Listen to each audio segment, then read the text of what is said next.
नासिर नामी एक लड़का था। उसने अपनी माँ के सामने तजवीज़ पेश करते हुए कहा कि अम्मी, मैं सोच रहा हूँ कि शाम के वक्त बर्गर का एक स्टॉल लगा लूँ, कुछ इजाफी आमदनी हो जाएगी। माँ ने कहा कि ठीक है बेटा, लेकिन जगह का जायज़ा अच्छी तरह से ले ले। माँ की तजवीज़ पर नासिर ने इतवार का दिन जायज़ा लेने में गुजार दिया। मरकज़ में तो बहुत ज़्यादा बर्गर वाले मौजूद थे, किराया भी ज़्यादा था और जगह भी मौजूद ना थी। उसने फ़ैसला किया कि घर के करीब ही अपने ही मोहल्ले में अपना स्टॉल लगाएगा। एक समोसे वाले से बात कर ली और 2000 माहाना किराए पर बात तय पा गई। भागम भाग सामान खरीदा। माँ और बहन के साथ मिलकर कबाब बनाने का काम शुरू किया। पहले दिन 12 कबाब बनाए। कीमत मरकज़ से 10 रुपये कम रखी। बहन ने मशवरा दिया कि कबाब में मायोनीज़ भी डाली जाए तो जायका ज़्यादा बेहतर आएगा। माँ और बहन की दुआओं के साथ छोटा सा कारोबार शुरू किया। माँ ने एक वादा लिया कि जमायत क़ज़ा नहीं करनी। पहले दिन 6 बर्गर बिके। इसी तरह से सिलसिला चल रहा था।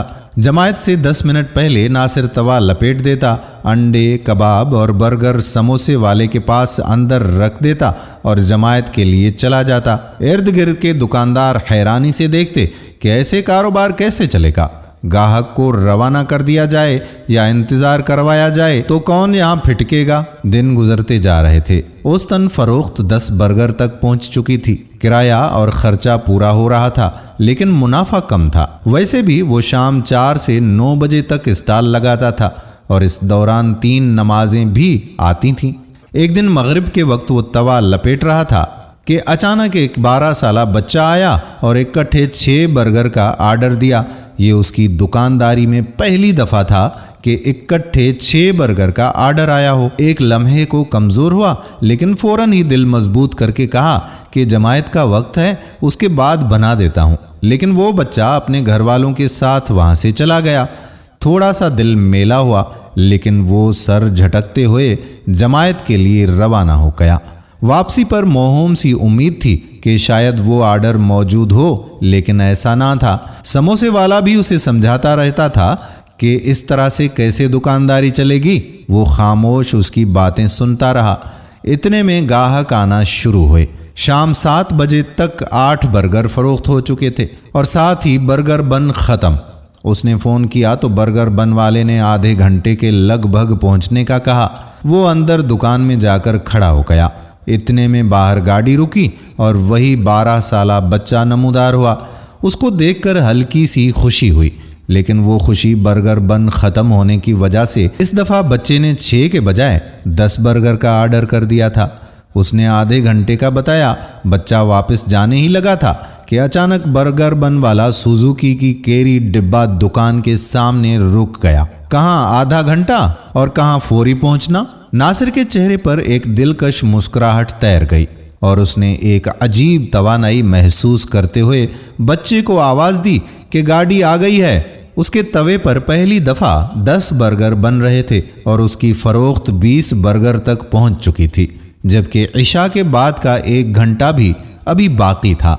इर्द गिर्द के दुकानदार उसे आते जाते कह रहे थे कि वाह जी वाह, आज तो रौनक लगी हुई है, आज तो किस्मत चमकी हुई है। और वो खुशी खुशी बर्गर बना रहा था। इधर बर्गर तैयार, उधर इशा की जमायत का वक्त करीब आ गया और नासिर तवा लपेटने के बाद एक अजीब सुकून और तमानियत से मस्जिद जाने के लिए रवाना हो गया। वो सोच रहा था कि बेशक रोज़ी इंसान का ऐसे पीछा करती है जैसे मौत, बस मुस्बत समत में मेहनत की ज़रूरत है। साथ ही उसे माँ की कही हुई बात भी याद आ गई कि बेटा, सोने का भी फ़ायदा हो रहा हो, लेकिन अल्लाह का हुक्म आ जाए तो वो फ़ायदा छोड़ दो। आज उसका स्टॉल मयार और जायके की वजह से मशहूर हो चुका है और एक मुलाजिम भी है। गाहक उसकी जमायत की आदत से बखूबी वाकिफ़ हैं, इसलिए उस हिसाब से वक्त निकालकर वो बर्गर स्टॉल पर आते हैं और हय्य अलल सलात हय्य अलल फलाह की सदा पर नासिर के हाथ खुद ही सामान समेटना शुरू हो जाते हैं। अल्लाह तबारक व ताला हमें भी 5 वक्त की नमाज बा जमायत पढ़ने की तौफीक अता फरमाए। आमीन सुम्मा आमीन या रब्बल आलमीन। हम उम्मीद करते हैं कि हमारी आज की वीडियो आपको ज़रूर पसंद आई होगी और अपने दोस्तों के साथ इसे شیئر بھی کریں گے۔ آنے والی ویڈیو تک اپنے میزبان قادر بخش کلہوڑوں کو اجازت دیجیے۔ اللہ حافظ۔